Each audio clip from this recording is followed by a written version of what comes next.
যন্ত্র দিয়ে চালিত না, তবুও আমরা বাবা মেয়ে কোনো মেশিনের থেকে কম না। হ্যালো এভরিওয়ান, আসসালামু আলাইকুম। I hope you are doing well. গতদিন গরুর ঘরের ফ্যানগুলো পরিষ্কার করেছি, আর আজকে নিজের ঘরের ফ্যানগুলো পরিষ্কার করছি, কারণ গরুর ঘরের মতোই আমাদের ঘরের ফ্যানগুলো কিন্তু বেশ ময়লা হয়ে গিয়েছে।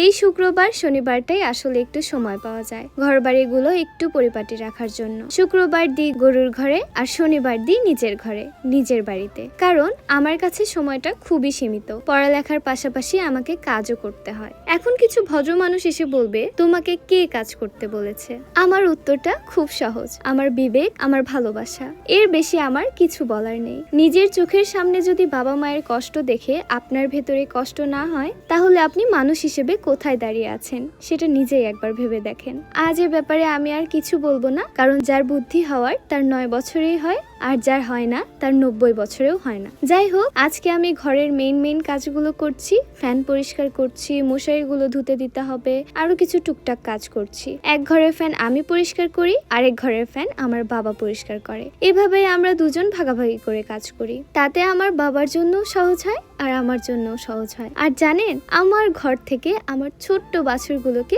খুব সুন্দর করে দেখা যায়। ওরা আমাকে দেখলেই কেমন খুশি হয়ে যায়। ভিডিওতে দেখলেই বুঝবেন ওদের সেই খুশিটা কতটা সত্যি। অনেকেই বলেন, ইস, গরুকে চুমু দিচ্ছে, ছি ছি, এগুলো কি? আমি শুধু একটা কথাই বলবো, আপনি নিজে একবার পালন করে দেখেন, নিজে একবার ভালোবেসে দেখেন, তখন বুঝবেন এই অনুভূতিটা কেমন। দূর থেকে বিচার করা খুব সহজ, কিন্তু নিজের হাতে কিছু করা এটা সবাই পারে না। আপনাদের মধ্যে অনেকেই আমাকে ভালোবাসেন, সাপোর্ট করেন, কিন্তু হাজার মানুষের ভিড়ে একজন থাকেই যে কষ্ট দেওয়ার মতো কিছু বলে। কিছু মানুষের কথাতেই বোঝা যায় তাদের মনটা কতটা পরিষ্কার আর কতটা অন্ধকার। আপনি যদি মনে করেন ছি ছি বললেই আপনি ভালো মানুষ হয়ে গেলেন, তাহলে ভুল ভাবছেন। কারণ আপনি যেমন অন্যকে দেখছেন, একদিন মানুষ আপনাকেও আপনার কথার মাধ্যমে বিচার করবে। আপনি যদি নিজে কিছু করতে না পারেন, তাহলে অন্যকে অন্তত উৎসাহ দিন, আর যদি সেটাও না পারেন, তাহলে চুপ থাকুন। কিন্তু দয়া করে কারো মন ভাঙবেন না, কারো স্বপ্ন ভাঙবেন না, কারণ সবাই আপনার মতো বসে থাকা জীবন নিয়ে বাঁচে না। কেউ কেউ লড়াই করে,